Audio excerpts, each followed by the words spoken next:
সম্মানিত দিনী ভাই বোন,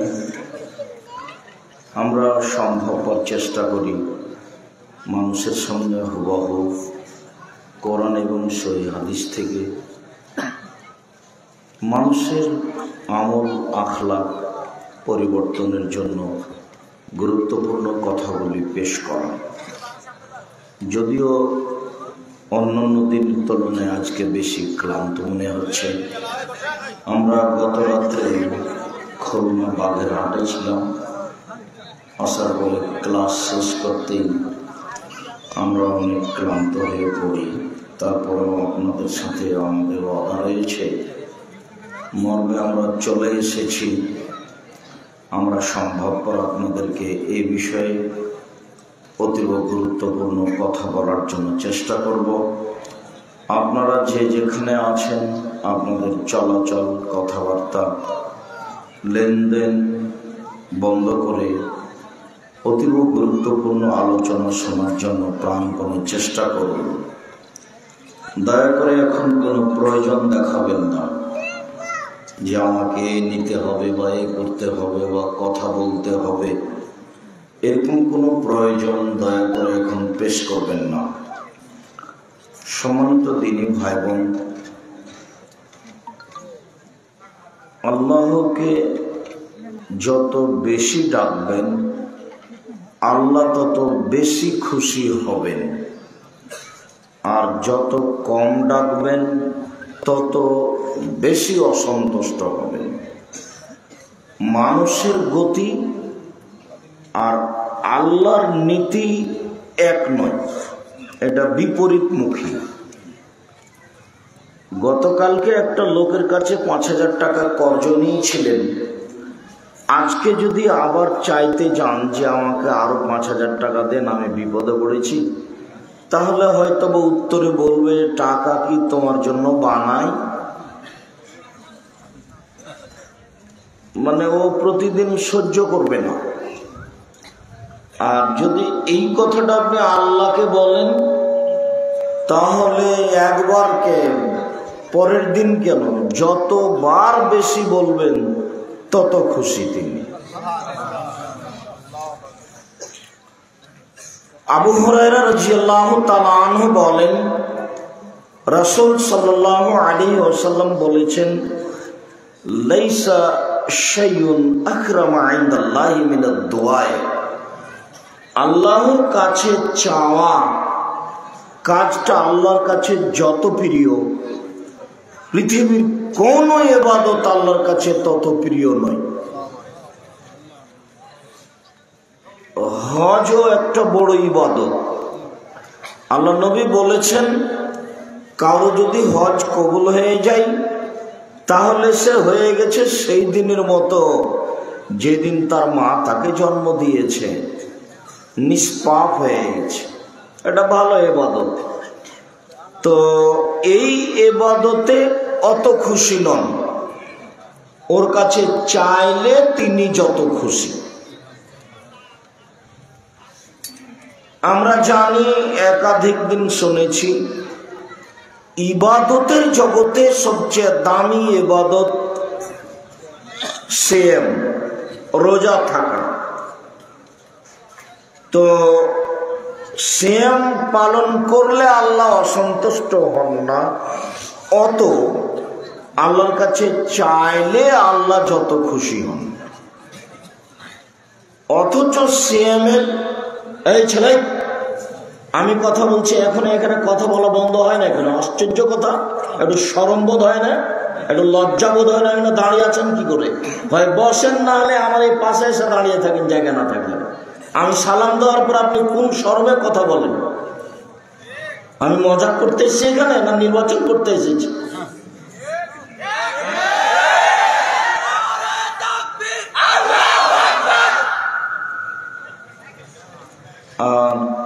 আমি ওই উপস্থিত অত সাড়াও ভালো লাগে না, কেননা তুমি সাড়া দিচ্ছ, তোমার মাই তো এখানে ছোট ব্লাউজ পরে বসে আছে,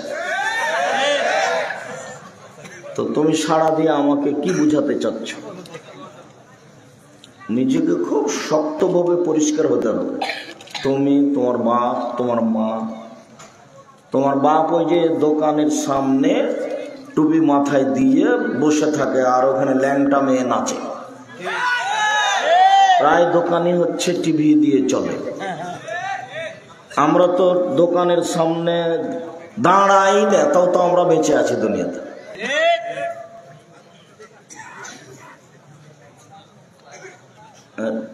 এইভাবে সাড়া দিবেন না, আমার কথা কি বুঝেন না নাকি? চুপচাপ বসে এক খেলে চেয়ে থাকতে হবে।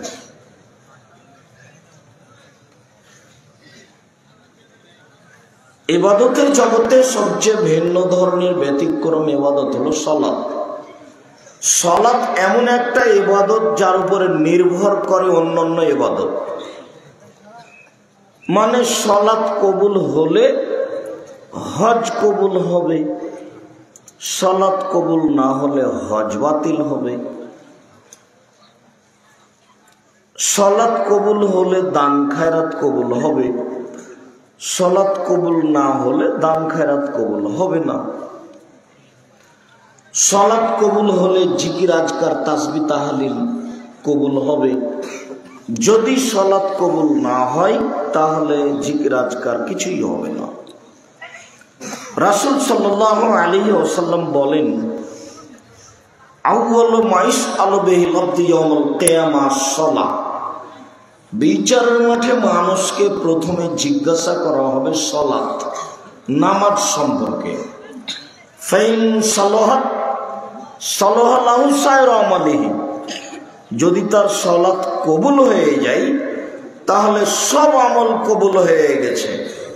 ওয়াইন ফাসাদাত ফাসাদা লাহু সাইরু আমালিহি, আর যদি সালাত না থাকে, সালাত যদি কবুল না হয় তাহলে সব ইবাদত বাতিল। সালাত অতীব গুরুত্বপূর্ণ ইবাদত।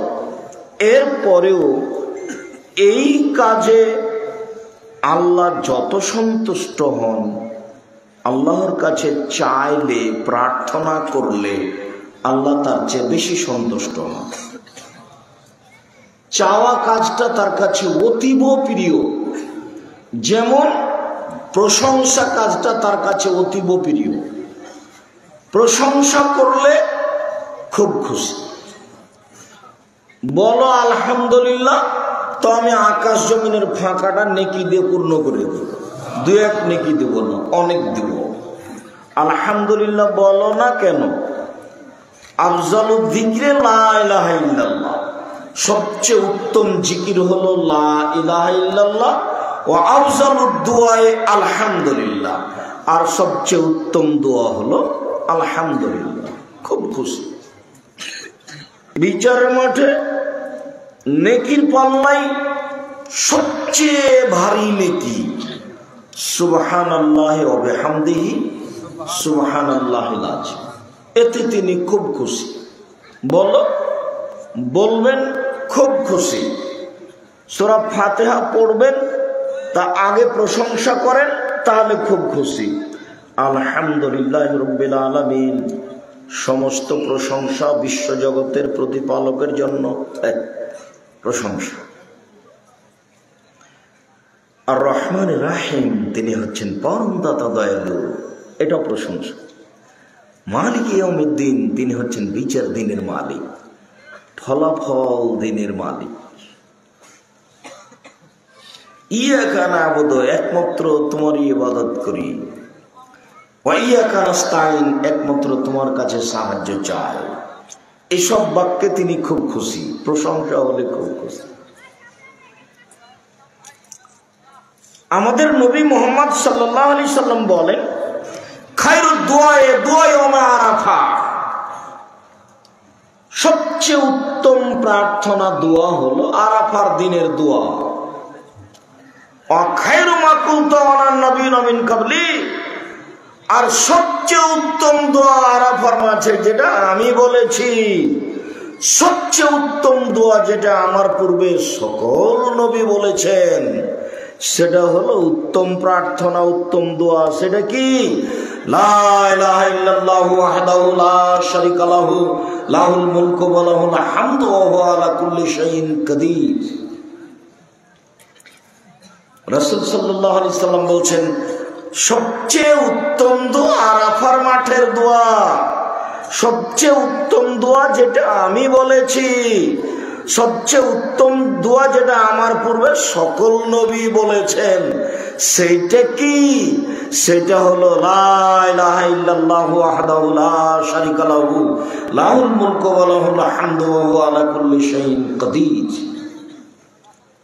লা ইলাহা ইল্লাল্লাহ, আল্লাহ ছাড়া কোনো মাবুদ নাই।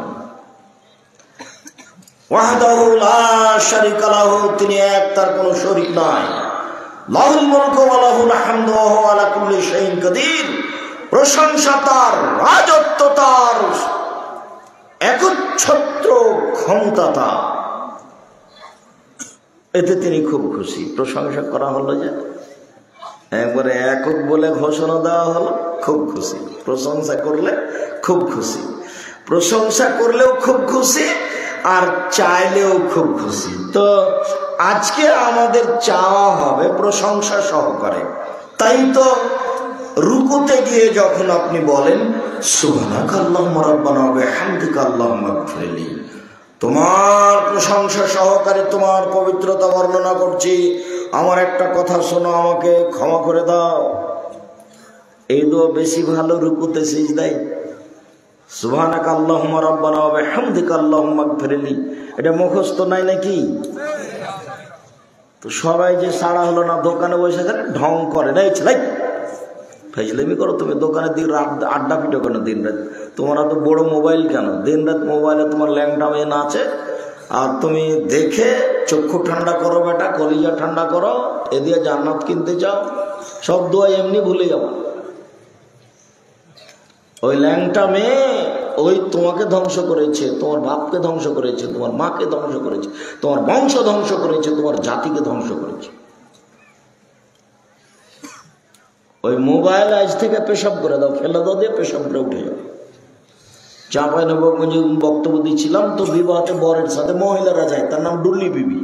চাঁপাইনবাবগঞ্জ, ওর নাম ডুলি বিবি। তো আমি বললাম যে ডুলি বিবি শব্দটা ভুলে যেতে হবে। কি করে গো? ডুলি বিবি শব্দ আজকে পেশাব করে দাও, দিয়ে আর কোনোদিন এটা তোমরা ব্যবহার করো না। বর যাবে মহিলা ছাড়া। 20-30 বছর পরে কে যদি বলে যে ডুলি বিবি, তখন আর একজন বলবে ডুলি বিবি তাই কি, এরকম যেন ভুলে যায়। যেমন মারিয়াম বলেছিল, মারিয়াম যখন সন্তান নিয়ে গ্রামে ঢুকলেন, তখন জনগণ বলল ছি ছি ছি ছি ছি, তোমার বাপ তো ভালো মানুষ ছিল, তোমার মা তো ভালো মানুষ ছিল, তুমি অবৈধ সন্তান নিয়ে বাড়িতে ফিরলে, জেনার সন্তান নিয়ে। তখন মারিয়াম তো বেকায়দায়, তখন মারিয়াম হাত দিয়ে ইশারা করে দিলেন, আমি কথা বলবো না, কোলে যে বাচ্চা আছে সেই কথা বলবে। তখন ঈসা আলাইহিস সালাম বললেন, আমি হচ্ছে আল্লাহর বান্দা, আমি নবী। রাসূল সাল্লাল্লাহু আলাইহি সাল্লাম বললেন, কামলা মিনার রিজালে কাসীর ওয়া লাম ইয়াকমুল মিনান নিসা ইল্লা সালাসা, পৃথিবীতে বহু মানুষ বড় বড় মর্যাদা পেয়েছে, বড় বড় জান্নাত পাবে, মহিলারা তেমন বড় বড় জান্নাত পাবে না, মাত্র 3 জন। এক, বিনতে ইমরান, ইমরানের মেয়ে মারিয়াম। 2, ইমরাত ফেরাউনের স্ত্রী আসিয়া।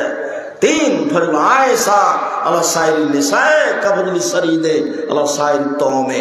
আয়েশার সম্মান পৃথিবীতে সকল মহিলার উপরে, সারিদ খাদ্য যেমন সকল খাদ্যের উপরে, সারিদ খাদ্য যেমন পৃথিবীতে সবচেয়ে দামি, আয়েশা রাদিয়াল্লাহু তাআলা পৃথিবীতে সবচেয়ে দামি। তো 3 জনের মধ্যে একজন মারিয়াম চলে আসলেন, যে মারিয়ামকে গ্রামবাসী বলছে ছি ছি ছি ছি ছি, তুমি এত খারাপ, তুমি অবৈধ সন্তান নিয়ে গ্রামে ঢুকলে, তোমার মা তো কত ভালো মানুষ ছিল, তোমার মা বাপ তো কত ভালো মানুষ ছিল। তখন মারিয়াম বলছে, কুনতু নাসিয়া মানসিয়া, আমি জাতির সামনে সন্তান কি করে দেখাবো, আমি এমন হয়ে যেতে চাই পৃথিবীর কেউ যেন আমাকে না জানে যে আমি মারিয়াম, এইভাবে ভুলে যেতে চাই।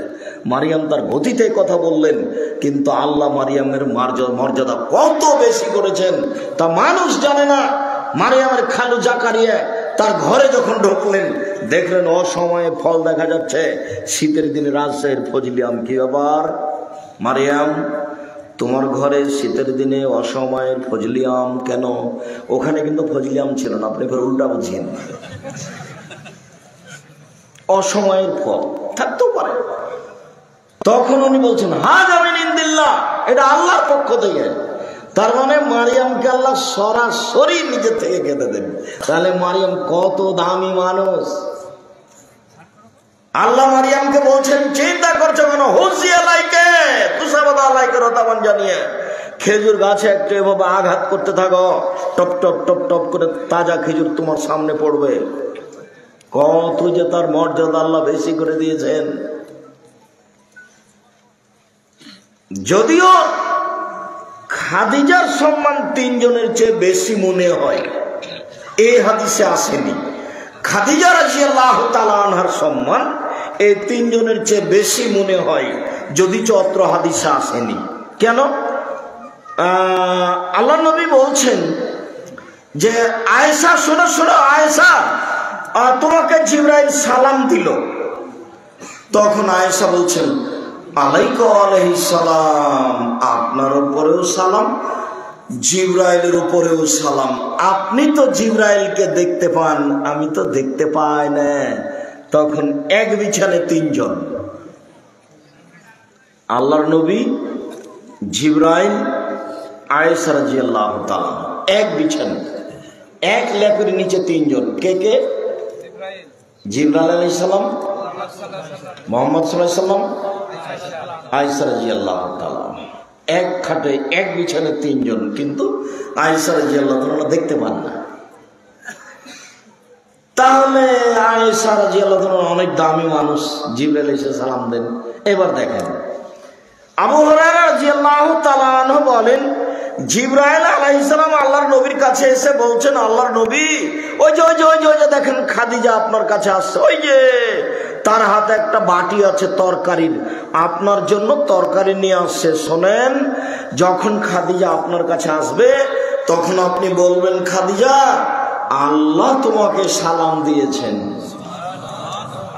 জিবরাইল তোমাকে সালাম দিয়েছেন, তোমার জন্য জান্নাতে একটা ঘর বানানো হয়েছে হীরা মুক্তা মাণিক্য দিয়ে, যেখানে কোনো হইচই নেই। এবার কত বেশি হয়ে গেছে জানেন?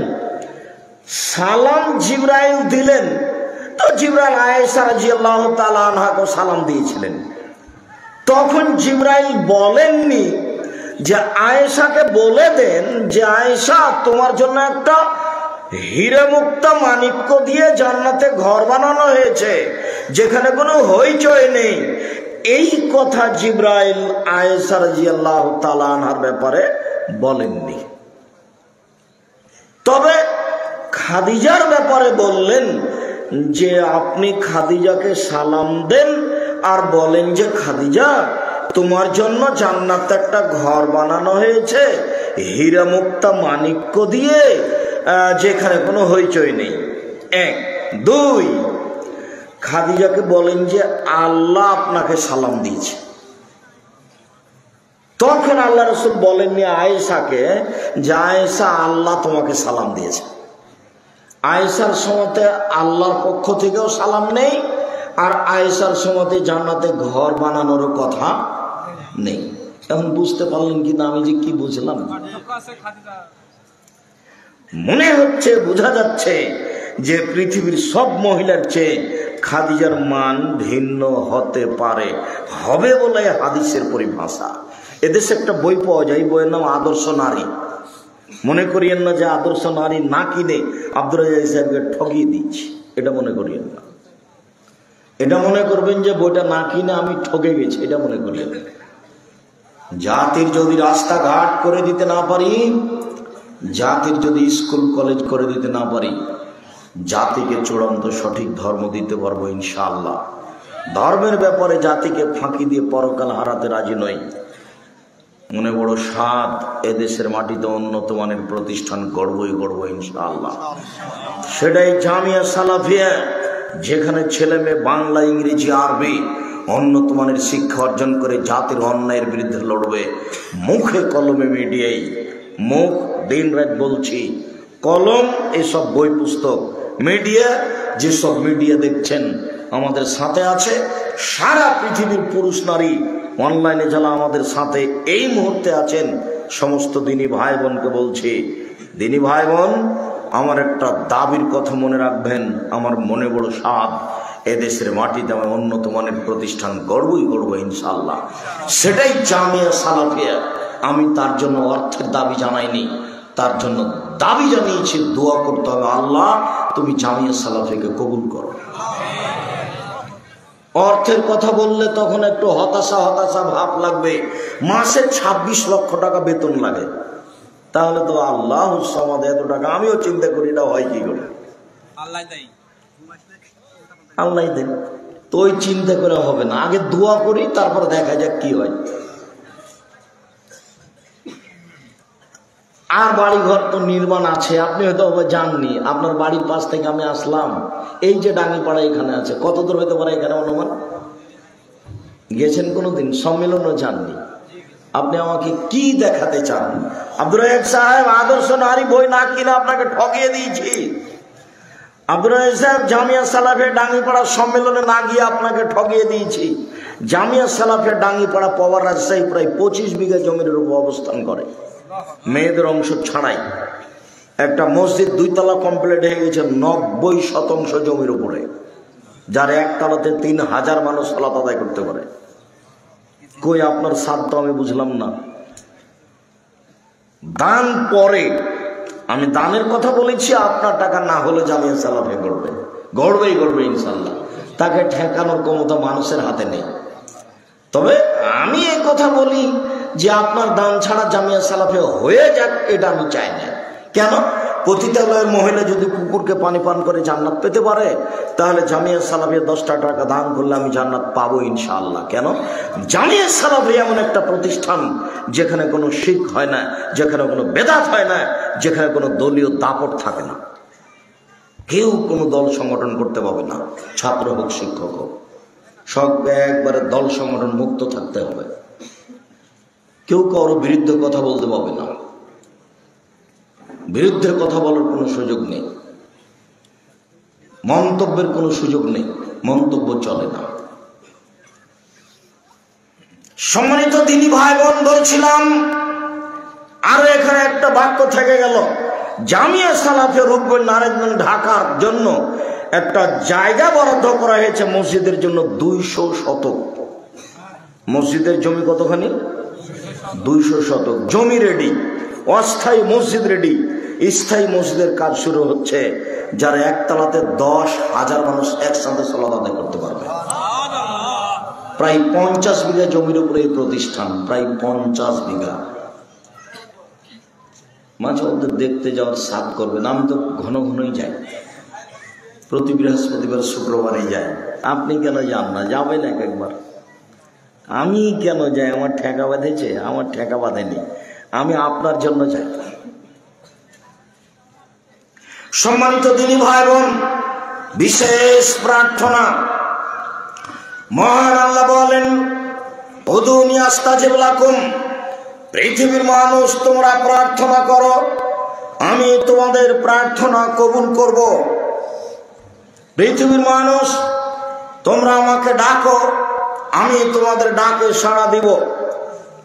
মহান আল্লাহ বলেন, উদু রাব্বাকুম তাজাররা খুফিয়া, পৃথিবীর মানুষ তোমরা তোমাদের প্রতিপালকের কাছে প্রার্থনা করো অতীব গোপনে, অতীব বিনয়ে, অতীব গোপনে, অতীব বিনয়ে, চুপে চুপে ডাকো, প্রার্থনা করো। মহান আল্লাহ বলেন, ওয়াযকুর রাব্বাকা ফি নাফসিকা তাজাররা খিফা। মুহাম্মদ সাল্লাল্লাহু আলাইহি সাল্লাম, আপনি আপনার প্রতিপালককে ডাকেন অতীব বিনয়ে, ভয় ভীতি নিয়ে, অতীব বিনয়ে, ভয় ভীতি নিয়ে। ওয়াদুনাল জাহর মিনাল কওলি বিল গুদুবি ওয়াল আসাল, নীরবে ডাকুন, সরবে নয়। চুপে চুপে ডাকুন, শব্দ করে নয়। নীরবে প্রার্থনা করুন, সরবে নয়। সকালে বলুন বিকালে বলুন, সকালে ডাকুন বিকালে ডাকুন, সকালে বিকালে প্রার্থনা করুন। আবু হুরায়রা রাদিয়াল্লাহু তাআলা আনহু বলেন, রাসূল সাল্লাল্লাহু আলাইহি সাল্লাম বলেছেন, পৃথিবীর মানুষ লান ইয়াশাদ্দাদ দীন আহাদুকুম ইল্লা গালাবা আলাইহি, কেউ যেন দিনকে নিজের উপরে কঠিন করে না নেয়। একদিনে অনেক কিছু করবে, তারপরের দিন কিছুই করতে পারবে না, এমন যেন না করে। শোনো, সাদ্দেদু, মধ্যম পন্থায় আল্লাহকে ডাকো। অকারেবু, পরিমিত করে পরিমাণ মতো ডাকো। অস্তাইনু, আল্লাহর কাছে সাহায্য প্রার্থনা করো। বিল গুদওয়া ওয়াল আসাল, সকালে সন্ধ্যায়। ওয়াশাইমিনাদ দুলজা, রাতের অন্ধকারে। অত্র বুখারী মুসলিমের হাদিসে এবার 3 বার হয়ে গেল 24 ঘন্টায়।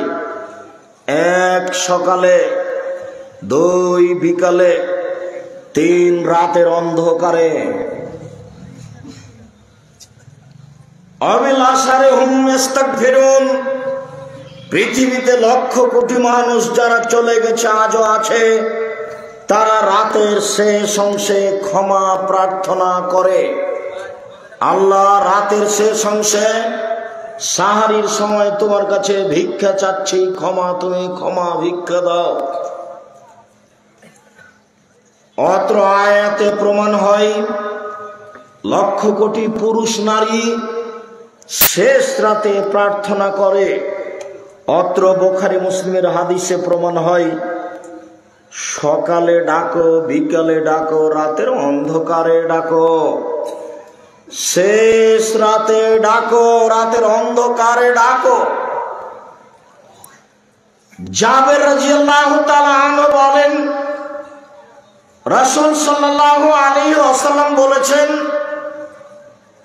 ইন্না ফিল লাইলি লাসা, নিশ্চয় রাতে একটা সময় রয়েছে, লা ইয়াফিকুহু রাজুলুন মুসলিম, যে কোনো পুরুষ যে কোনো নারী, যে কোনো পুরুষ যে কোনো নারী ওই সময়ে ইয়াসালুল্লাহ খায়রান মিন আমরিদ দুনিয়া ওয়াল আখিরাহ, ইহকালের কল্যাণ চায়, একটা গাড়ি বাড়ি চাই, জমি জায়গা চাই, টাকা পয়সা চাই, শত্রুমুক্ত চাই, ছেলেকে বড় হওয়া চাই।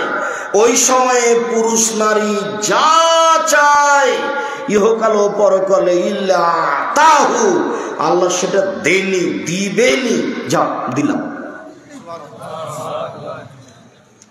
একাধিক হাদিসের ভাবে মনে হচ্ছে সেইটা রাতের 3 ভাগের 2 ভাগ পার হওয়ার পরে। জাবের রাদিয়াল্লাহু তাআলা আনহু বলেন, রাসূল সাল্লাল্লাহু আলাইহি সাল্লাম বলেছেন, মান নামা তাহিরান, কেউ যদি ওযু করে ঘুমায়, তার মিনাল লাইলে, তারপর শেষ রাতে উঠে, 1টার পরে 2টার পরে 3টার পরে শেষ রাতে উঠে, ফায়াসালুল্লাহ খায়রান, এরপর আল্লাহর কাছে কল্যাণ চাই, ফাতাহু ইয়াহু, তখন আল্লাহ বলেন নেও, যাও নেও। আগের হাদিসের আর এই হাদিসের মধ্যে একটু তফাৎ হলো। আগের হাদিসে কিন্তু ওযু করে ঘুমানোর কথা ছিল না, চাওয়া মাত্র পাওয়া যাবে। হাদিসের ভাব অনুযায়ী বোঝা যাচ্ছে যে চাওয়া মাত্র পাওয়া যাবে, এর জন্য ওযু করে ঘুমাতে হবে। বোঝা যায় কথা? মহিলারা আছে, নাচ করা আসেনি না, ঢং ঢং করে এসেছে আর ঢং ঢং করে গেছে গল্প করতে করতে।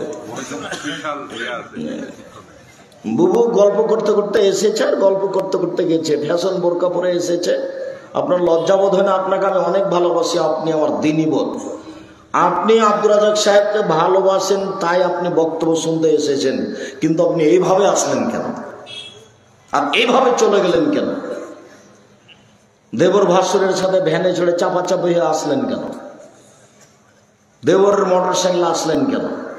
ঢং ঢং করে গল্প করতে করতে আসলেন কেন?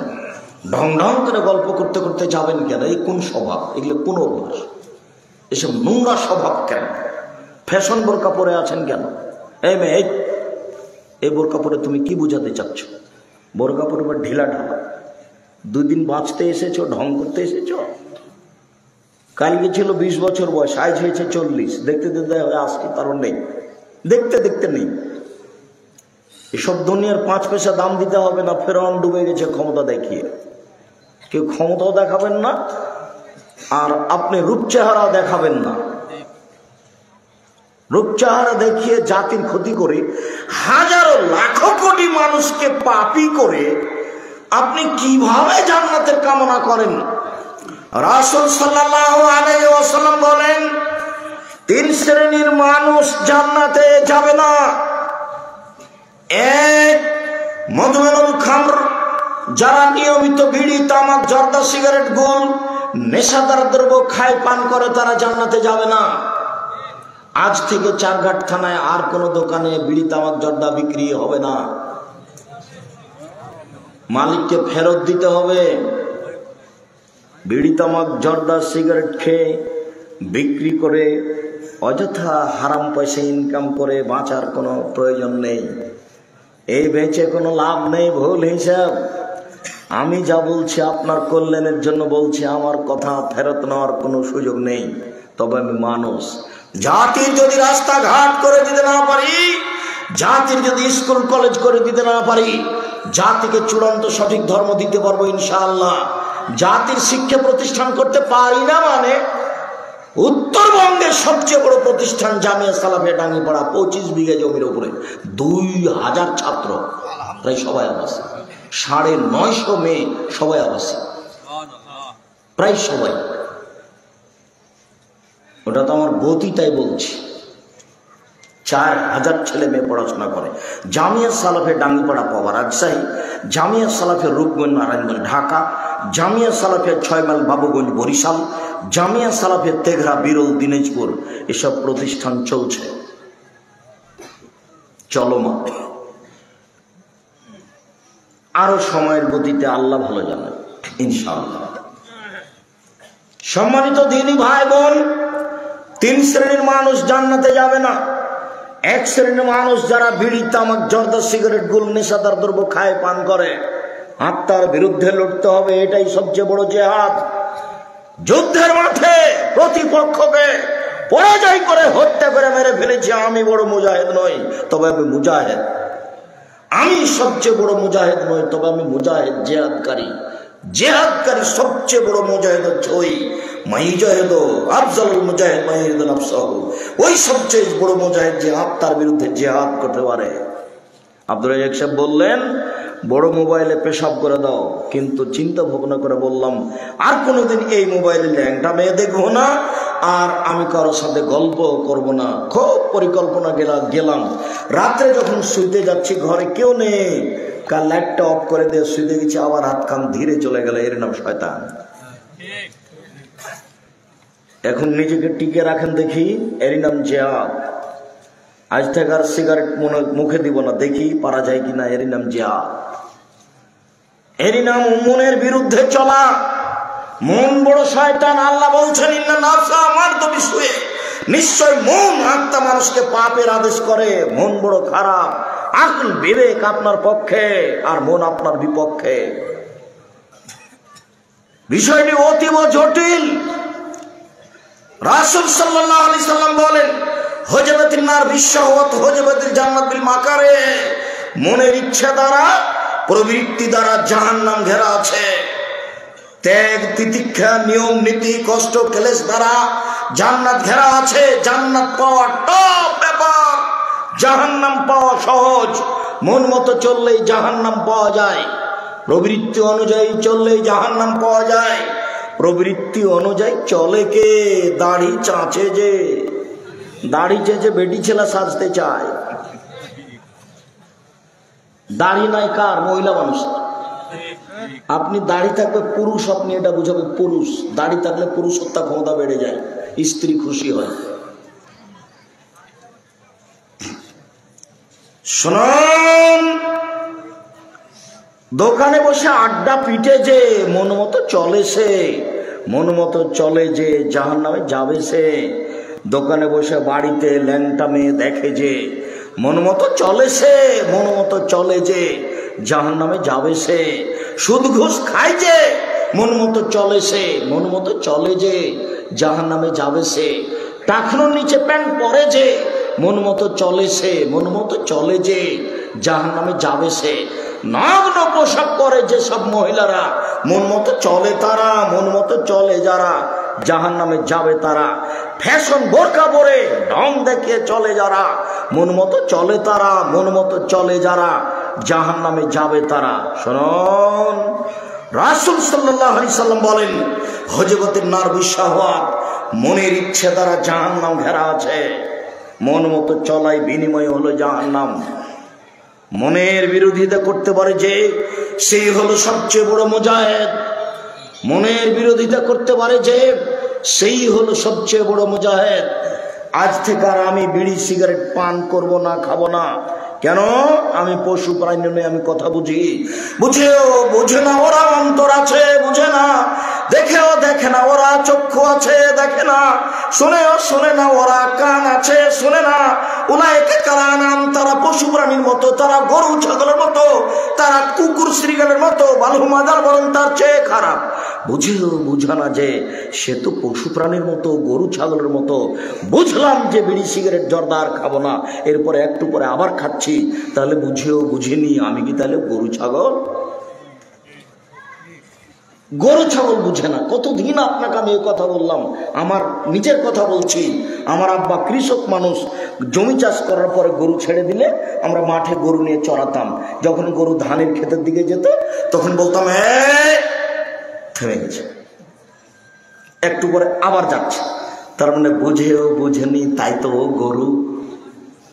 ও তো বুঝলো কিন্তু আসলে এইভাবে বুঝেনি যে যেতে হবে না। বুঝে থেমেছিল, একটু করে আবার যেতে লাগলো, এই জন্য ও গরু। আমি তো বুঝলাম যে বিড়ি সিগারেট এগুলো খাওয়া হবে না, তারপরে আবার খাচ্ছি কেন? তাহলে কি আমি পশু প্রাণীর মতো? হ্যাঁ, পশু প্রাণীর মতো, তবে পশু প্রাণী নন। কেন? পশু প্রাণী কোনো দিনই বুঝবে না, আর আপনি ইচ্ছা করলে বুঝতে পারবেন। এই জন্য আল্লাহ আপনাকে কুকুর সিরিয়াল বলেননি, বলেছেন কুকুর সিরিয়ালের মতো। বুঝেও বুঝে না ওরা অন্তর আছে, বুঝে না। দেখেও দেখে না ওরা চক্ষু আছে, দেখে না। শুনেও শুনে না ওরা কান আছে, শুনে না। উলাইকা কালানাম, তারা পশু প্রাণীর মতো, তারা গরু ছাগলের মতো, তারা কুকুর সিরিয়ালের মতো, বালহুম আযাল, বরং তার চেয়ে খারাপ। সম্মানিত দিনী ভাই বোন, 3 শ্রেণীর মানুষ জান্নাতে যাবে না। 2, ওর রাজরাত মিনান নিসায়, উপস্থিত বৈঠকের মুসলিম বোন আপনাকে বলছি, পুরুষের বেশধারী নারী জান্নাতে যাবে না।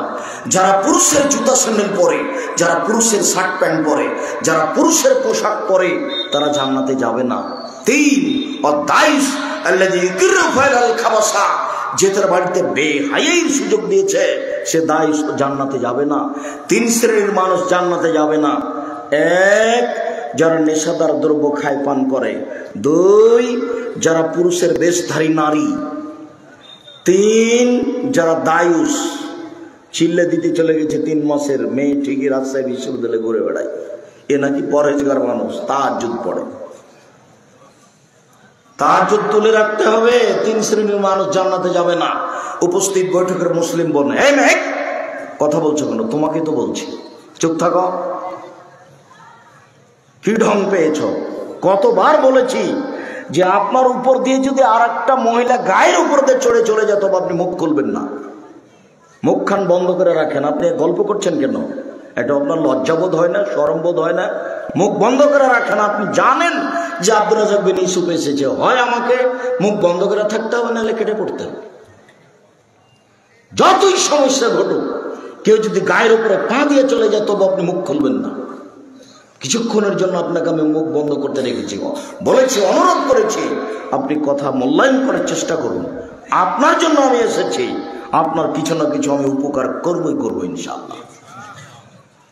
রাসূল সাল্লাল্লাহু আলাইহি সাল্লাম বলেন, পৃথিবীর মানুষ সিনফান মিন আহলিন নার লামারাহুমা, দুই শ্রেণীর মানুষরা জাহান্নামে যাবে আমি তাদের দেখিনি। পৃথিবীর মানুষ মনে রেখো, দুই শ্রেণীর মানুষ আছে ওরা জাহান্নামে যাবে আমি তাদের দেখিনি। দুই শ্রেণীর মানুষ আছে ওরা জাহান্নামে যাবে আমি তাদের দেখিনি। এক কওমুন মাহুম সিয়াতুন কাদরাবিল বাকারে, এক শ্রেণীর মানুষ তাদের হাতে থাকবে লাঠি গাভীর লেজের মতো, একদিক মোটা একদিক চিকন, এদ্রবে বেয়ান্নাস, তা দিয়ে তারা মানুষকে মারবে, এরা জাহান্নামে যাবে। প্রশাসনের মানুষের হাতে এমন লাঠি থাকে, যারা কলেজ বিশ্ববিদ্যালয়ে পড়ে দাঙ্গাবাজি করে তাদের হাতে এমন লাঠি থাকে, যারা দলীয় দাপট দেখায় তাদের হাতে সময়ে সময়ে এমন লাঠি দেখা যায়। যাদের হাতে এমন লাঠি থাকে তারা জাহান্নামে যাবে, যা দিয়ে তারা মানুষকে মারে। গাভীর লেজের মতো লাঠি থাকে, একদিক চিকন একদিক মোটা, এরা জাহান্নামে যাবে। দলীয় দাপট দেখিয়ে ক্ষমতা দেখিয়ে চলে যারা, মন মতো চলে তারা, মন মতো চলে যারা জাহান্নামে যাবে তারা। এক মিনিটের জন্য ক্ষমতা দেখাবেন না, দাম্ভিকতা দেখাবেন না, স্বেচ্ছাচারী স্বৈরাচারী হিসাবে চলার চেষ্টা করবেন না। ফেরাউন ডুবে গেছে আপনার দলীয় দাপটে। হাজারো মানুষ আজকে রাজশাহী জেলে আছে, 20 বছর থেকেও নিজেও জানে না আমি কেন জেলে। জজ জানে না ঘটনা কি, উকিল জানে না ঘটনা কি। আপনি সাজিয়েছেন মামলা, শুধু আপনি জানেন। আপনি সাক্ষী এভাবে সাজিয়েছেন, সাক্ষী বলছে আমি 2 চোখে মারতে দেখেছি, অথচ যাকে 1 নাম্বার আসামি বানা হয়েছে সে তখন রংপুরে ছিল। কিভাবে সাক্ষী বলছে যে আমি 2 চোখে দেখেছি? আপনার দাপট কত! দলীয় দাপটে এই ক্ষমতায় মামলা চালু হয়ে গেল, আজীবন জেলে হয়ে গেল, জেল হয়ে গেল। সেই ইচ্ছা মতো স্ত্রীর মাথায় একটু হাত দিতে পারে না, ছেলের মাথায় একটু হাত দিতে পারে না, ছেলের গায়ে একটু হাত বোলাতে পারে না। নিজের ছেলে, নিজের মেয়ে, নিজের স্ত্রী, দিন দিন বছর বছর পার হয়ে যায়। আপনি অত স্বাভাবিক ভেবেছেন আপনি এমনিতে জান্নাতে চলে যাবেন? জান্নাত পড়ে আছে, অসম্ভব হতে পারে না। এই নোংরা, এই স্বৈরাচারী, এই স্বেচ্ছাচারী, এই বদমাইশি, এই শয়তানি, এই অভদ্র খারাপ জঘন্য নেককার নীতি বাদ দিতে হবে। মাটির মানুষ এভাবে থেকে যেতে হবে। কয়দিন আর বাঁচবো? এই তো গেলাম। কিসের ক্ষমতা আপনার? আপনার বাপ হলো মাটির তৈরি, আর আপনি হলেন শুক্রকীট, বীর্য, এই খারাপ জিনিস দ্বারা তৈরি করা হয়েছে আপনাকে। আল্লাহ দিন রাত বলছে যে আমি তোমাকে একেবারে খারাপ জিনিস, দুর্গন্ধময় জিনিস থেকে তোমাকে বানিয়েছি, আর তোমার বাপকে মাটি দিয়ে বানাচ্ছি। দিন কতবার যে আল্লাহ বলেছেন কোরআন মাজিদে, কিসের ক্ষমতা তোমার? তোমার বাপকে বানিয়েছে মাটি দিয়ে, আর তোমাকে বানিয়েছে খারাপ কিছু দিয়ে। পচা পানি দিয়ে তোমাকে বানিয়েছি, যার গন্ধ আছে। তোমার কিসের দাম? তোমার কিসের ক্ষমতা? তুমি এত দাপট দেখাও কেন? তোমার কেন দলীয় দাপট? তোমার কেন দলীয় ক্ষমতা? তোমার কেন অর্থের ক্ষমতা? তোমার কোনো বিদ্যের ক্ষমতা? তোমার কি আছে? তোমার বাপকে আমি মাটি দিয়ে বানিয়েছি, আর তোমাকে আমি শুক্রকীট খারাপ কিছু দিয়ে বানিয়েছি। তোমার কোনো ক্ষমতাই নেই। তুমি একেবারে মাটির মানুষ হয়ে থাকবা, 2 দিন বাঁচবা, একবারে নিঃস্ব হয়ে থাকবা, কারোর সাথে হইচই নেই, কিচ্ছু নাই, একেবারে মাটির মানুষ। ভাইটা যে হয়ে গেল, আল্লাহ ভরসা। ভাই যে আপনার ছেলে মেয়েকে এভাবে মেরে দিল, বিচার উপরে। আপনি তো দেখছেন যে বয়স আপনার সেদিন ছিল 40, আজকে হয়ে গেছে 60। তা আপনি কি করতে চাচ্ছেন এইভাবে? দলীয় দাপট দেখিয়ে, ক্ষমতা দেখে চলে যে মন মতো চলে, সে মন মতো চললেই জাহান্নাম হবে। 2 শ্রেণীর মানুষ জাহান্নামে যাবে আমি তাদের দেখিনি। 1 শ্রেণীর মানুষ যাদের হাতে থাকবে লাঠি। 2 উপস্থিত বৈঠকের মুসলিম বোন শুনেন, আপনাকে বলছি, এইদিকে শোনেন, আপনাকে বলছি।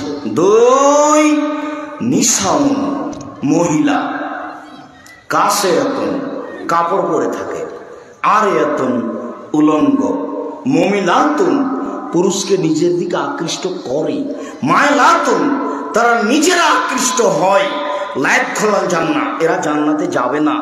জান্নাতে তো যাবে না, যাবেই না। ওলা ইয়াজিদনা রিহাহা, জান্নাতের গন্ধ পাবে না। ফাইনা রিহা লা তুজাদু মিন মাসরিতি কাদা ওয়া কাদা, যে জান্নাতের গন্ধ পাওয়া যায় 1 বছরের দূরত্ব পথ থেকে, এটা জান্নাত। এখানে একটা দ্রুতগামী ঘোড়া এখান থেকে দৌড়াতে আরম্ভ করলো। 1 বছর দৌড়িয়ে যত পথ যাবে, সেই পথের মাথায় যদি আপনি দাঁড়ান তাহলে জান্নাতের গন্ধ পাবেন। এই মহিলারা জান্নাতের গন্ধ পাবে না।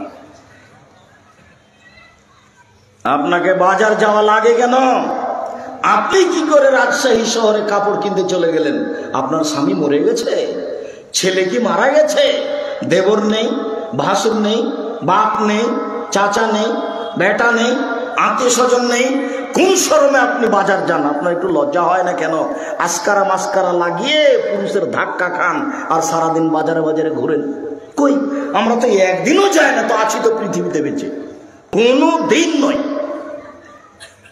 না খেয়ে কি মরে গেছি? বেঁচে আছি তো। কোনো দিন জীবনে চায়ের স্টলে বসিনি, দোকানদার শুধু নাম জানে, চেহারা দেখেছি কিনা কে জানি, তা আছি তো বেঁচে। 97 সাল থেকে নদাপাড়াতে আছি। চায়ের স্টলের লোককে গিয়ে বলেন তো দেখি, কেন আপনার এই অভ্যাস? কেন আপনাকে ওখানে বসে থাকা লাগে? আপনাকে আমি বলিনি মানুষের জীবনে জরুরি 3টা কাজ মনে রাখবেন। মানুষের জীবনে জরুরি 3টা কাজ। 1, 5 ওয়াক্ত সালাত নামাজ।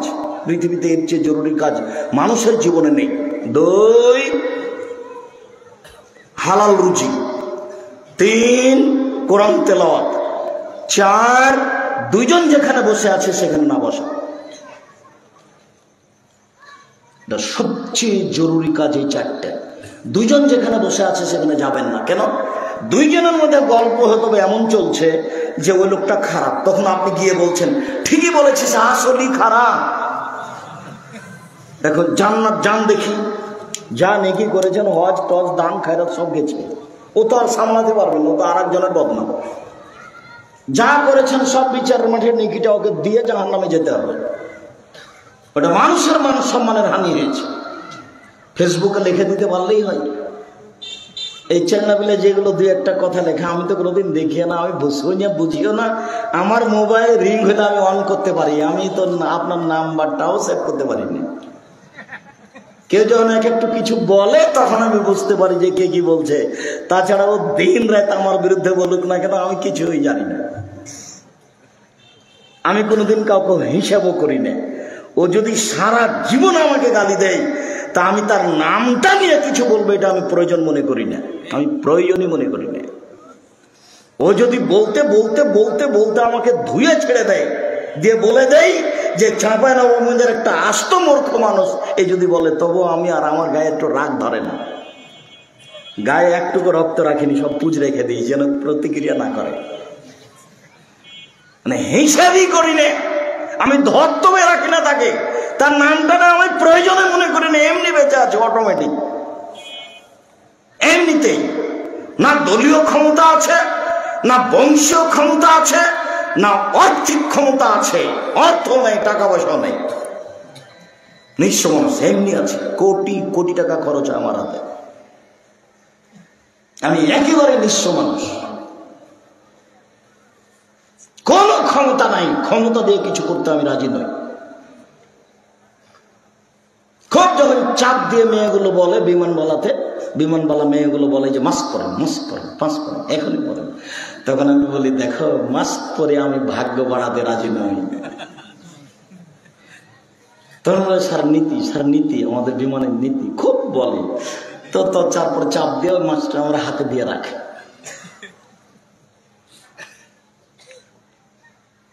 তিন ফুট দূরে দাঁড়াতে হবে, আমি কোনোদিন স্বীকৃতি দিইনি। মাস্ক এমনিতেই পরেন, ধুলাবালি জীবন হচ্ছে, কিন্তু করোনা থেকে বাঁচার জন্য পড়তে হবে, ভুল সিদ্ধান্ত, এরই নাম শিরক। যদি আপনি পাথরের মধ্যে ঢুকে যান আর পৃথিবী সৃষ্টির 50,000 বছর পূর্বে যদি আপনার নামে করোনা লেখা থাকে, মাস্ক তো বহু দূরের কথা, পাথরের ভিতরে ঢুকে গেলেও আপনাকে করোনা ধরবে। পৃথিবী সৃষ্টির 50,000 বছর পূর্বে যদি লেখা না থাকে, যার করোনা হয়েছে ওর গায়ের উপরে যদি গাও লাগিয়ে থাকেন, মরা পর্যন্ত আপনার গায়ে করোনা ধরবে না। এরই নাম তাকদীর। এভাবে বেঁচে থাকার জন্য প্রস্তুত আছি, আল্লাহ ভালো জানে। ইনশাআল্লাহ যদি কোনোদিন হয়ে যায় তাহলে বলবো যে আমি ওর পাশে ছিলাম সেই জন্য নয়, আমারও লেখা ছিল সেই জন্য আমি এই কথা বলবো।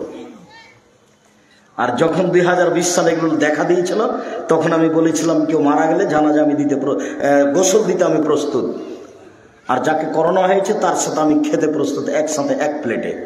আমার অন্তরে একটু ধাক্কা খাবে না। সম্মানিত দিনী ভাই বোন, উপস্থিত বৈঠকের মুসলিম বোন, দুই শ্রেণীর মানুষ জাহান্নামে যাবেই। তার মধ্যে আপনার লিস্টে তালিকাটা এসেছে, আপনি খুব সাবধান থাকুন।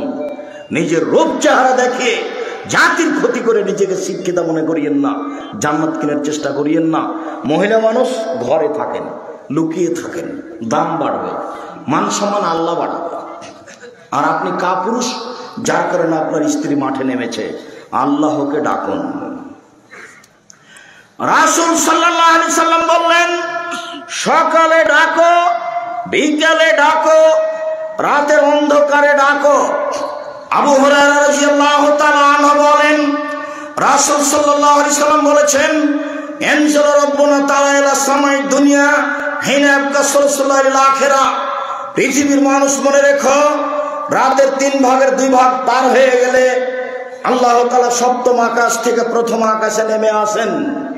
অনুমান ধরা যেতে পারে রাত 1টার পরে, 2টার পরে, আড়াইটা 3টার পরে আল্লাহ নেমে এসে বলেন, মায়াদুনি ফাস্তাজিবা লাহু, কে আমাকে ডাকে আমি তার ডাকে সাড়া দিব। মায়াসালুনি ফাউতিহু, কে আমার কাছে কিছু চায়, যে যা চায় আমি তাকে তাই দিয়ে দিব। মায়াস্তাগফিরুনি ফাগফিরা লাহু, কে আমার কাছে ক্ষমা ভিক্ষা চায় আমি তাকে ক্ষমা করে দিব। কে কি চায় প্রতিক্ষমান আল্লাহ। রাতের 3 ভাগের 2 ভাগ পার হওয়ার পরে আনাস রাদিয়াল্লাহু তাআলা আনহু বলেন, রাসূল সাল্লাল্লাহু আলাইহি সাল্লাম বলেছেন, আল্লাহ তাআলা বলেন, মানে হাদিসে কুদসি।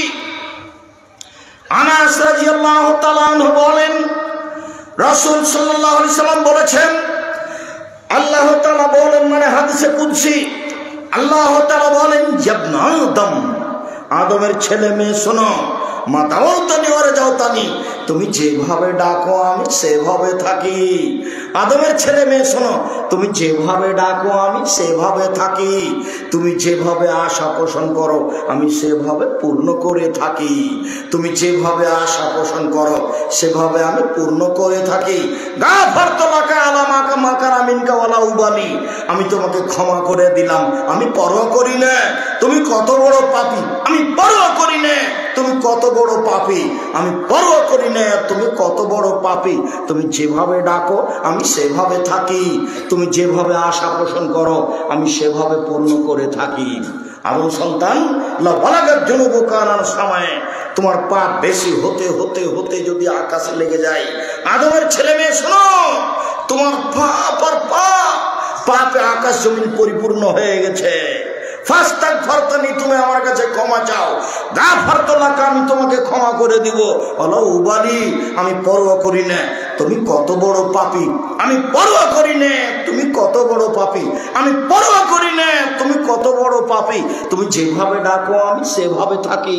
তুমি যেভাবে আশা পোষণ করো আমি সেভাবে পূর্ণ করে থাকি। এভাবে আল্লাহ বলছে। একটু পড়ারও সময় হয় না আপনার কাছে। বইয়ের নাম উপদেশ, বইয়ের নাম কে বড় লাভবান, বইয়ের নাম রাসূল সাল্লাল্লাহু আলাইহি সাল্লামের সালাত বনাম প্রচলিত সালাত। যে কোনো একটা বই আছে, এগুলো লেখা সবটাতে আছে।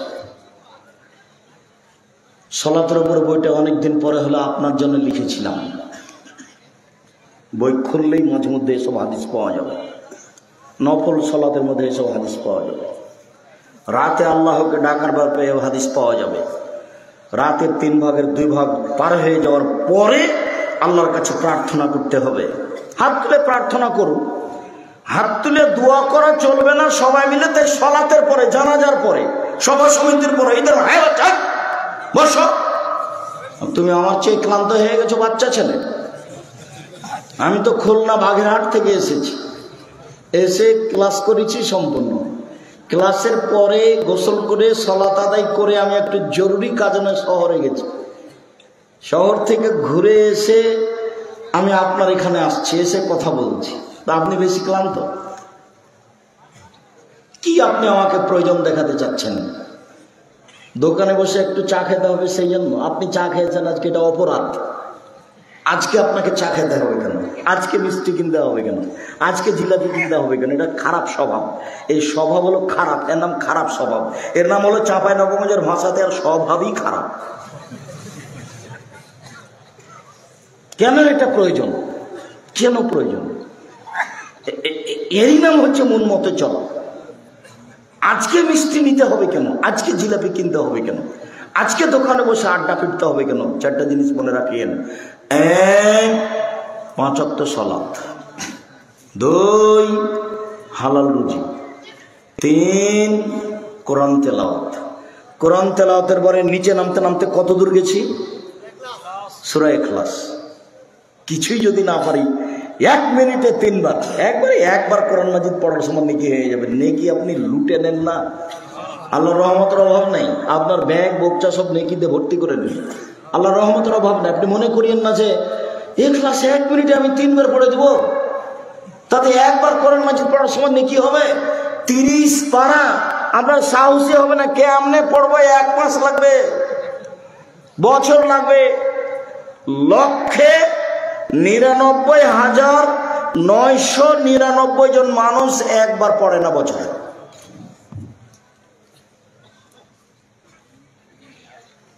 এই জিনিসটা হয়ে যাবে 1 মিনিটে। সেটার নাম কি? সূরা ইখলাস। কই আপনার আজকে পড়েননি? 2-1 জন তো থাকতেই পারে, এতগুলো মানুষ আর মনেই নাই। খাচ্ছে আর ছেলে মেয়ের সাথে হুড়াহুড়ি করছে, বইয়ের সাথে আর ঘুরে বেড়াচ্ছে। আর দাঙ্গামা হাঙ্গামা, ব্যবসা বাণিজ্য, কাকে মারছে, কাকে ঘোরাচ্ছে, কাকে গালি দিচ্ছে, এভাবেই চলছে। নরমতা বলে কোনো জিনিস নেই। কেউ যখন একটু খেপে উঠছে তখন ও তার চেয়ে 10 গুণ খেপছে। সবসময় রাগ দিয়ে কাজ নিচ্ছে, ক্ষমতা দিয়ে কাজ নিচ্ছে। অথচ রাগ দিয়ে ক্ষমতা দিয়ে কাজ নিলে দুটাই ভুল, ওটা ক্ষতি হবে।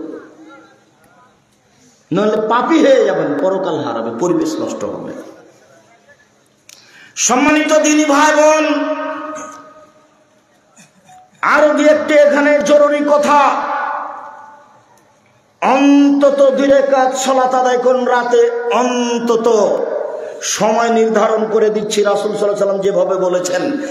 আয়েশা রাদিয়াল্লাহু তাআলা আনহা বলেন, কারণ নবী সাল্লাল্লাহু আলাইহি ওয়াসাল্লাম ইসাল্লি মিনাল লাইলি আন ইয়াফরুগা মিন সালাতিল ইশায়ে ইলাল ফজরে 11 রাকাত। আল্লাহর নবী এশার সালাতের পর থেকে নিয়ে ফজরের সালাত পর্যন্ত সময়ে 11 রাকাত সালাত আদায় করতেন। ইসাল্লিমু ফি কুল্লি রাকাতাইনে, প্রত্যেক 2 রাকাতে সালাম ফিরতেন। ওয়া ইউতিরু বিওয়াহিদাতিন, মাত্র 1 রাকাত বিতর পড়তেন। তবে অন্য হাদিসে এসেছে 3 রাকাত বিতর পড়তেন। তবে অন্য হাদিসে এসেছে 13 রাকাত সালাত আদায় করতেন, তখন 5 রাকাত বিতর। বিতরে 1 রাকাত একটানা, 3 রাকাত একটানা, 5 রাকাত একটানা, মধ্যে কোনো আত্তাহিয়াত নেই, একটানা। তবে সালাত রাতের বার দাঁড়াবে গিয়ে 8 রাকাত। তো এশার পর পড়ে নেন 2 রাকাত, বিতর পড়ে নেন 1 রাকাত, তারপর 2 রাকাত পড়ে নেন, রাতের সালাত হয়ে গেল। আপনি বড় দামি মানুষ, ঘুমিয়ে যান, রাতের কোন অংশে উঠেন, অন্তত 2 রাকাত পড়েন। এই 2 রাকাতের একটা দলিল দিই, তারপর আমি কথা বলছি। আবু হুরায়রা রাদিয়াল্লাহু তাআলা আনহু বলেন, রাসূল সাল্লাল্লাহু আলাইহি ওয়াসাল্লাম বলেছেন, ইজাস্তাইকাজা আহাদুকুম, যখন তোমাদের কোনো ব্যক্তি রাতে জাগবে, স্ত্রীকে জাগাবে, অসাল্লায়া ও সাল্লা রাকাতার জামিয়ান, 2 রাকাত সালাত আদায় করবে 2 জন মিলে, নইলে একাই 2 রাকাত সালাত আদায় করবেন। করতে পারবেন না জাকিরুল্লাহ জাকিরাত, ওদের তালিকা হয়ে যাবে, যারা খুব দামি মানুষ তাদের তালিকায়। পৃথিবীর যারা নবী রাসূল সুহাদা সিদ্দিক, ওদের একটা তালিকা আছে, বিশাল তালিকা। রাতে কেউ যদি 2 রাকাত সালাত আদায় করতে পারে, 2 রাকাত অল্প সময়ে, তাহলে এর নামটা ওই তালিকায় আসবে। অন্তত 2 রাকাত। সময় কখন থেকে নিয়ে কখন পর্যন্ত? এশার পর থেকে নিয়ে ফজর পর্যন্ত। সবচেয়ে ভালো কখন? 3 ভাগের 2 ভাগ পার হওয়ার পরে। এবার যদি ঘুমিয়ে গিয়ে উঠেন, ঘুমিয়ে গিয়ে উঠলে আকাশের দিকে মুখ করে বলতে হবে সূরা আলে ইমরানের শেষ রুকুর প্রথম 5 আয়াত, ইন্না ফি খালকিস সামাওয়াতি ওয়াল আরদি ওয়াখতিলাফিল লাইলি ওয়ান নাহার লাআয়াতিন লিউলিল আলবাব আল্লাযীনা ইয়াযকুরুনাল্লাহা কিয়ামান ওয়া qu'udan ওয়া আলা জুনুবিহিম ওয়া ইয়াতাফাক্কারুনা ফি খালকিস সামাওয়াতি ওয়াল আরদি রাব্বানা মা খালাকতা হাযা বাতিলান সুবহানাকা ইন্না কুননা যালিমিন। এই আয়াত আপনি পড়তে থাকবেন, আকাশের দিকে মুখ করে তাকাবেন, আকাশের দিকে আর পড়বেন 5 আয়াত, আর না হলে শেষ পর্যন্ত পড়ে নেবেন। তারপরে আপনি বলবেন লা ইলাহা ইল্লাল্লাহু ওয়াহদাহু লা শারীকা লাহু লাহুল মুলকু ওয়া লাহুল হামদু ওয়া হুয়া আলা কুল্লি শাইইন কাদির ওয়া সুবহানাল্লাহি ওয়া আলহামদুলিল্লাহি ওয়া লা ইলাহা ইল্লাল্লাহু আকবার ওয়া লা হাওলা ওয়া লা কুওয়াতা ইল্লা বিল্লাহ রব্বিগফিরলি সুম্মা দাউস্তুজিবা। এই দোয়া পড়ার পরে যে দোয়া করবে সেটাই কবুল হবে, যে দোয়া করবে সেটাই কবুল হবে, যা বলবে সেটা আল্লাহ মেনে নেবেন। লা ইলাহা ইল্লাল্লাহু ওয়াহদাহু লা শারীকা লাহু, আল্লাহ ছাড়া কোনো মাবুদ নাই, তার কোনো শরীক নাই, তিনি একক। লাহুল মুলকু ওয়া লাহুল হামদু ওয়া হুয়া আলা কুল্লি শাইইন কাদির, রাজত্ব তার, প্রশংসা তার, সর্বময় ক্ষমতার অধিকারী তিনি, সর্বশক্তিমান তিনি। সুবহানাল্লাহি ওয়া আলহামদুলিল্লাহি ওয়া লা ইলাহা ইল্লাল্লাহু আকবার, পবিত্রতা বর্ণনা করি তার, প্রশংসা বর্ণনা করি তার, তিনি ছাড়া কোনো মাবুদ নেই, তিনি এক অদ্বিতীয়। লা হাওলা ওয়া লা কুওয়াতা ইল্লা বিল্লাহ, বাহ্যিকভাবে আন্তরিকভাবে তার শক্তি ছাড়া নড়াচড়া করার কোনো শক্তি নাই। রব্বিগফিরলি, তুমি আমাকে ক্ষমা করো, রব্বিগফিরলি, তুমি আমাকে ক্ষমা করো। এইটুকু বলার পরে এখন যা বলবেন সেটাই গ্রহণ হবে, যা বলবেন সেটাই গ্রহণ হবে। হাদিস বুখারী মুসলিম।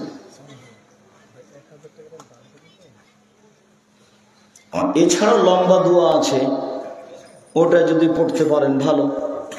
আল্লাহু লাকাল হামদু আনতা কাইয়ুমুস সামাওয়াতি ওয়াল আরদি ওয়া মান ফিহিন্না ওয়া লাকাল হামদু আনতা নূরুস সামাওয়াতি ওয়াল আরদি ওয়া মান ফিহিন্না ওয়া লাকাল হামদু আনতা মালিকুস সামাওয়াতি ওয়াল আরদি ওয়া মান ফিহিন্না ওয়া লাকাল হামদু আনতাল হাক্কু ওয়া আদাকাল হাক্কু লিকাউকা হাক্কুন ওয়া কাওলুকা হাক্কুন ওয়াল জান্নাতু হাক্কুন ওয়ান নারু হাক্কুন ওয়া নাবিয়ুনা হাক্কুন ওয়াস সাআতু হাক্কুন ওয়া মুহাম্মাদুন হাক্কুন আল্লাহু লাকা আসলামতু ওয়া বিকা আমানতু ওয়া আলাইকা তাওয়াক্কালতু ওয়া ইলাইকা আনাবতু ওয়া বিকা খাসামতু ওয়া ইলাইকা হাকামতু ফাগফিরলি মা কাদ্দামতু ওয়া মা আখখারতু ওয়া মা আসরারতু ওয়া মা আ'লানতু ওয়া আনতা আ'লামু বিহি আনতাল মুকাদ্দিমু ওয়া আনতাল মুআখিরু লা ইলাহা ইল্লা আনতা ওয়া লা ইলাহা গায়রুকা। রাসূল সাল্লাল্লাহু আলাইহি সাল্লাম ঘুম থেকে উঠে এটা পড়তেন, জীবনটা এমনি চলে গেল। আর ঘুমার সময়তে আপনি পড়ছেন আল্লাহুম্মা বিসমিকা আমুতু ওয়া আহয়া, তোমার নামে মারা যাচ্ছে, তোমার নামে জীবিত হব। এইটাই মনে থাকে না, কত ছেঁচড়া মেচড়া করে দিনটা পার করছেন, গল্প গুজার মাধ্যমে, গালি গোলজের মাধ্যমে, এটাই মনে থাকে না। আল্লাহ রাসূল ওযু করার পরে ডান কাতে শুয়ে যেতেন, তারপর বলতেন আল্লাহু লাকা আসলামতু ওয়া বিকা আমানতু আল্লাহুম্মা আসলামতু লাকা আল্লাহুম্মা আসলামতু ওয়াজহাতু ওয়াজহি ইলাইকা ওয়া ফাওয়াজতু আমরি ইলাইকা ওয়ালজাতু জাহরি ইলাইকা রাগবাতান রাহমাতান ইলাইকা লা মালজা ওয়া লা মানজা মিনকা ইল্লা ইলাইকা আমানতু বিকিতাবিকা আল্লাযী আনজালতা ওয়া নাবিয়্যিকা আল্লাযী আরসালতা। এই দোয়া পড়ে আল্লাহ রাসূল ঘুমাতেন ডান কাতে। আপনাকে এমনি মনে হচ্ছে নাকি? রাসূল সাল্লাল্লাহু আলাইহি ওয়াসাল্লাম রাতে ঘুমানোর পূর্বে সূরা মুলক পড়তেন। সূরা মুলক 30 আয়াতের। মুলক নাম শুনেছেন? সূরা মুলক পড়তেন। কবরের শাস্তি হবে না 4টা কারণে। 1, রাতে মুলক সূরা পড়ে যে তার শাস্তি হবে না কবরে। 2, জুমার দিন মারা গেলে কবরে শাস্তি হবে না। 3, পেট ব্যথায় মারা গেলে কবরে শাস্তি হবে না। 4, শহীদ হয়ে গেলে কবরে শাস্তি হবে না। 4টের সিরিয়ালে 1 নাম্বারটা সহজ, বাকিগুলো কঠিন। 1, প্রতি রাতে ঘুমানোর সময় সূরা মুলক পড়লে কবরে শাস্তি হবে না। মনে থাকবে না মনে হয়? ইনশাআল্লাহ। 2,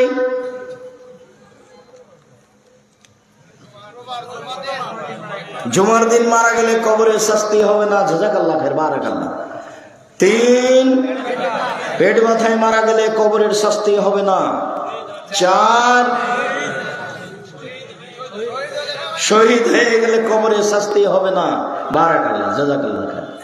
যারা মনে থাকবে না তারা খালি বলবেন কি গো কি চারটে কি কি। তো চারটায় মনে না থাক সেটা চিন্তা করতে হবে না, একটা থাকলে হলে সেটা কি সূরা মুলক, যেটা সহজ, যেটা পারা যাবে, যেটা আয়াতের ভিতরে আছে। বাকিগুলো অনেকখানি আয়াতের বাহিরে, ইচ্ছা করলেও সবটা হয়ে উঠবে না। আর 1 নম্বরটা সহজ আছে, জীবন বাজি রেখে চেষ্টা করেন পড়ার, জীবন বাজি রেখে। কত ঝামেলা ছেলের, মেয়ের, দেশের, জনগণের, রাষ্ট্রের, নিজের, মানে ঝামেলা, মারামারি, হইচই, দাঙ্গা মাহাঙ্গামা, খাওয়া, নাতি নাতনি, পোতা পুতিন, একবারে কত যে লেগে আছে। খালি পড়তে বসেছেন আর নাতি লাভ দিয়ে কোলের উপরে উঠে গেছে, কোরআন মাজিদের উপরে উঠে গেছে, তখন ওকে সামলাতে সামলাতে বন্ধ করে দিয়ে শুয়ে গেলেন, রাত পার। কত ঝামেলা নিবেন আপনি। তার নাম হচ্ছে আফজালুল মুজাহিদ। আত্মার বিরুদ্ধে জেহাদ করা খুব কঠিন। আপনি আমার দিনী ভাই, আপনার আমি কিছু না কিছু উপকার করবই করবো ইনশাআল্লাহ। রাসূল সাল্লাল্লাহু আলাইহি সাল্লাম বলেন, পৃথিবীর মানুষ মনে রেখো, মান সাররাহু ইস্তাজিবাল্লাহু লাহু ফিস সাদায়েত ফাইকসরা ফির রাখায়। কোন মানুষ যদি বিপদে পড়ে তার দোয়া কবুল হওয়া চায়, আল্লাহ আমি বিপদে পড়েছি আমার দোয়া কবুল করো, তাহলে তার জন্য উচিত যখন ভালো অবস্থায় আছে তখন যেন বেশি বেশি দোয়া করে।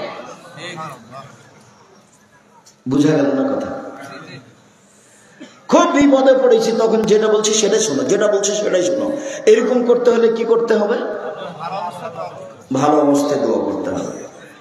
আনাস রাদিয়াল্লাহু তাআলা আনহু বলেন, রাসূল সাল্লাল্লাহু আলাইহি সাল্লাম বলেছেন, লা ইয়াসালু আহাদুকুম হাজাতাহু কুল্লাহু হাত্তা ইয়াসালু সিসানা আলিয়ান কাতা। তোমাদের প্রত্যেক ব্যক্তি আল্লাহর কাছে যেন সবকিছুই চাই, যা প্রয়োজন, টাকা পয়সা, গাড়ি বাড়ি, জমি জায়গা, স্ত্রী বউ, ছেলে মেয়ে, সব আল্লাহর কাছে চাই। এবার নিচে নামতে লাগলেন, চাইতে চাইতে চাইতে চাইতে স্যান্ডেলের ফিতে যদি ছিঁড়ে যায় সেটাও যেন আল্লাহকে বলে যে স্যান্ডেলের ফিতাটা ঠিক করে দাও। এই কথা কিন্তু আল্লাহ রাসূল স্যান্ডেলের ফিতা বলে বলেননি, এইটা বলে বলেছেন যে কম থেকে কম, সই থেকে সই, সূচ থেকে সূচ, দা থেকে দা, কুড়াল থেকে কুড়াল, আগুন থেকে আগুন, ম্যাচ থেকে ম্যাচ, যেটার একেবারেই কম দাম সেটাও কার কাছে চাইতে হবে? ম্যাচটা কিনতে বের হয়েছেন তখন বলতে হবে, আল্লাহ ম্যাচটার একটা ব্যবস্থা করে দিও, দোকানে যেন থাকে। সামান্য যদি দেখেন যে দোকানও নাই, দোকান বন্ধ, দেখছেন বাড়ি তো নাই, এখন আর এটা নিয়ে পারবেন না করতে, চাইলে কিন্তু সামলাতে পারবেন না, অথচ অল্প। এই জন্য ওখানে চাইতে হবে এটা সহজ করে দাও। আমি না বুঝে আমার জীবনটা পার করে দিলাম, আমি আপনার কিছু না কিছু উপকার করবই করবো ইনশাআল্লাহ। আপনি আমার দিনী ভাই, আপনি আমার দিনী বোন। আবু হুরায়রা রাদিয়াল্লাহু তাআলা আনহু বলেন, রাসূল সাল্লাল্লাহু আলাইহি ওয়াসাল্লাম বলেছেন, ইস্তাগফিরুল্লাহ মা লাম ইয়াতুব ইসমিন আও কাতিয়াত রাহিমিন। মানুষের দোয়া কবুল হবে, তবে 3টা কারণে হবে না। এই ছেলে, এদিকে খেয়াল করো, গায়ে হাত দিয়ে বসে আছো নাকি? তোমার আর আমি বেশি দেরি করতে চাচ্ছি না, আমিও খুব ক্লান্ত, কাছাকাছি চলে এসেছি। থামো, উপস্থিত বৈঠকের মুসলিম বোন থামেন, মুখ বন্ধ করেন, এদিকে খেয়াল করেন। আপনি 3টা কারণে দোয়া কবুল হবে না। এক, বেইসমিন, পাপের দোয়া করলে কবুল হবে না। বলছেন আল্লাহ চুরি করছি কেউ যেন না দেখে, বলছেন আল্লাহ জেনা করছি কেউ যেন না দেখে, এরকম দোয়া কবুল হবে না। 2, কাতিয়াত রাহিমিন, সম্পর্ক ছিন্ন করা দোয়া কবুল হবে না। শ্বশুর বাড়িতে গেছিলেন, টাকা আনবো মনে করে টাকা দেয়নি, তখন বউকে বলছেন আল্লাহ যেন তোর বাপের বাড়ি আর কোনোদিন না নিয়ে যায়। এটা হলো সম্পর্ক ছিন্ন করার দোয়া। সব ঝামেলা বিবাহের সাথে শ্বশুরের সাথে লাগায়। এইসব মানুষগুলোর স্বভাবই খারাপ। আপনি কোনোদিন করেছেন নাকি? এই ছেলে, শ্বশুরের বাড়িতে দেওয়ার স্বাদ রাখবে, নেওয়ার স্বাদ রাখো না কোনোদিন। বিবাহ করার পরে তোমার শ্বশুর যা দাইয়ে পাঠিয়েছে সব ফেরত দাও। তোমাদের এই এলাকা থেকে একদিন একটা লোক গেছে, সে উত্তরাধিকার সম্পর্কে, অংশ বন্টন সম্পর্কে সে একটা জ্ঞান অর্জন করতে চায়। তা আমাকে গিয়ে বলছে আপনার ইন্টারভিউ নিতে এসেছি। তা আমি একটু হেসে উঠলাম, ভাই কি ব্যাপার। তো কিছু উত্তরাধিকার ওরাসাত জিজ্ঞাসা করলাম, সূত্রে জিজ্ঞাসা করার পরে আমাকে বলছে যে আপনার আব্বা মারা গেছেন না বেঁচে আছেন? মারা গেছে। তা আপনার জমি জায়গার খবর কি? তখন আমি বললাম যে আমার বাপকে মাটি দিয়ে আসার পরে জমি ভাগ করার পরে আমরা খাওয়া দাওয়া করেছি। যদি জমি আমি একটু চিনি, আমার ছোট ভাই চিনেই না, আজও না। ও বরিশাল মডেল কলেজের শিক্ষক, আর আমি একটু টুকটাক করে জমি জায়গা চিনতাম। ও আমার ভগ্নিপতির বোনেরা করে, ওরা আমরা হিসাবই করি না। ভাগ তো বহুদূরের কথা, তবে শরীয়ত অনুযায়ী সেদিন ভাগ করে দিয়ে একটা হিসেব দিয়ে আমরা রাতে খাওয়া দাওয়া করেছি। আর আপনার বাপ মারা যাওয়া 10 বছর হয়ে গেল, আপনি এখনো আপনার বোনকে জমি দেননি। কি অধিকার আপনার এখানে? আপনার বাপের 3 বিঘা জমি, আপনি নেবেন 2 বিঘা, আপনার বোন নিবে 1 বিঘা। তা আপনি কি সকালে নেবেন, আপনার বোন বিকেলে নিবে, এরকম না একসাথে? আপনার বাপের জমিগুলো যখন আপনি আর আপনার বোন যখন ঘুরছিলেন থাকছিলেন, তখন আপনার বোনও বলছিল যে এগুলো জমি আমাদের, আপনিও বলছিলেন যে এগুলো জমি আমাদের, এভাবে বলছিলেন না? ভাই বোন যখন জমির পাশ দিয়ে হাঁটছিলেন তখন আপনার বোনও বলছিল যে এই জমিগুলো আমাদের, আপনিও বলছিলেন এই জমি আমাদের। তো আপনার বাপ মরার পরে ওই বোন আর বলবে না নাকি? এইরকম হলো কেন? এই লোক হলো কুকুর সিরিয়ালের চেয়ে খারাপ। বক্তব্যে বলা আছে এলো কুকুর সিরিয়ালের চেয়ে খারাপ। আর তোমাকে বলেছি যে আব্বা জমি দিয়ে দেন, ফুপুর জমি মেরে খেয়ে আমরা পরকাল হারাতে রাজি নেই। ভাগ্য নিয়ে এসেছি, ভাগ্য রেখে আসেনি, ভাগ্য নিয়ে আসেনি, ভাগ্য নিয়ে এসেছি, ভাগ্য রেখে আসেনি। আব্বা ফুপুর জমি নিয়ে পরকাল হারাতে রাজি না, আপনি ফুপুকে আজকে দিয়ে দেন। কি করে খাবো? ভাগ্যে যেটা আছে সেটা করেই খাবো। 3 তাড়াহুড়া না করলে, তাড়াহুড়া করলে দোয়া কবুল হবে না। তখন সাহাবীগণ বলছেন মানিস্তি যাও, তাড়াহুড়া কি জিনিস? আগের দুটো বুঝেছি। 1, পাপের জন্য দোয়া করলে কবুল হবে না। 2, সম্পর্ক ছিন্ন করার জন্য দোয়া করলে দোয়া কবুল হবে না। 3, তাড়াহুড়া করলে দোয়া কবুল হবে না। তাড়াহুড়া কি জিনিস এটা বুঝতে পারলাম না। তখন আল্লাহ রাসূল বলছেন বুঝতে পারলে না? একুলো দোয়া করে আর বলে কই দোয়া করি, কই দোয়া করি, দোয়া কবুল হয় না। ফায়াস্তাহজির, তারপর অলস হয়ে যায়। ফায়দাও দোয়া, তারপর দোয়া ছেড়ে দেয়। এর নাম তাড়াহুড়া করা। 2 মাস 6 মাস চেয়েছে, হয়নি, তখন বলছে আর হবে না।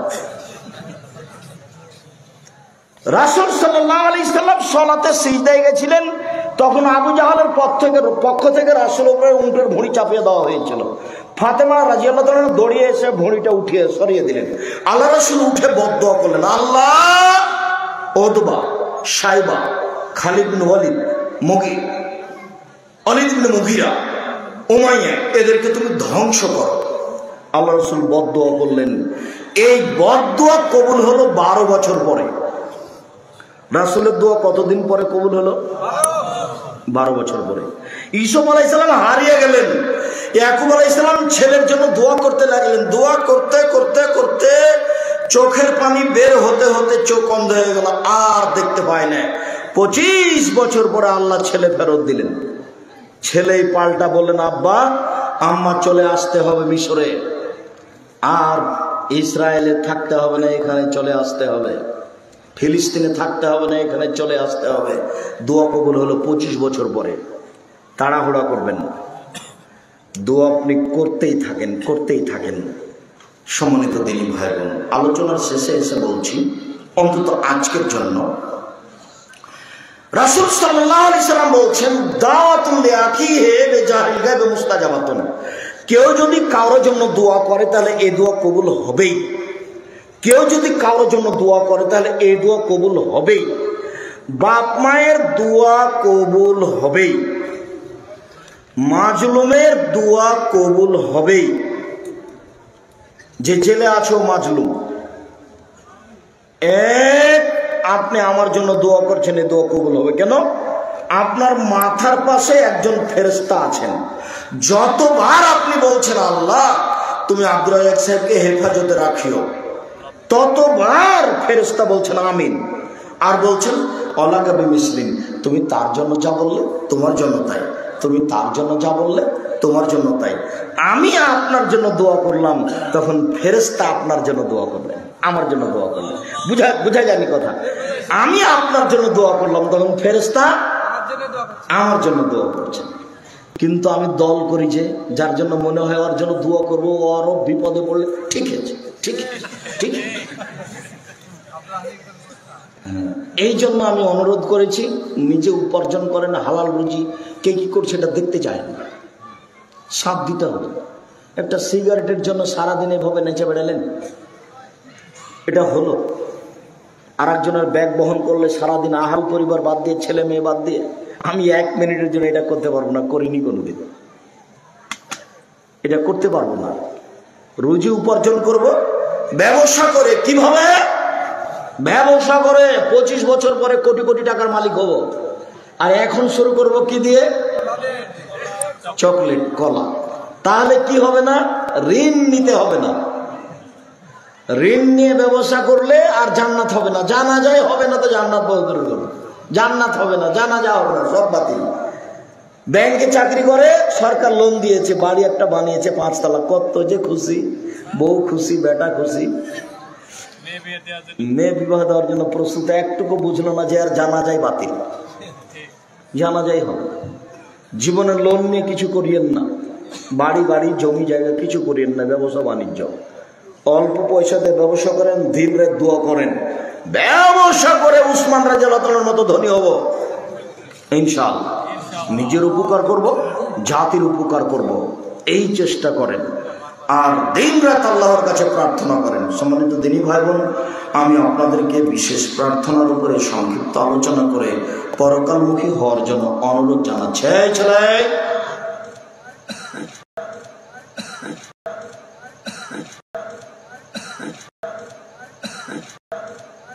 প্রার্থনার উপরে করে আপনাকে আমি আন্তরিকভাবে পরকালমুখী করতে চেয়েছি। আপনি আপনার প্রয়োজনীয় জিনিসগুলি আল্লাহর কাছে বলেন, আল্লাহ সহজে আপনাকে দিয়ে দিবেন। তবে রাত 12টার পরে করবেন, সব দরজা খোলা। তবে দিন 12টার পরে করবেন, সব দরজা খোলা। তবে আজানের পরে করবেন, সব দরজা খোলা। তবে রাত 2টা পার হওয়ার পরে করবেন, সব সময়, তখন সব কবুল হবে।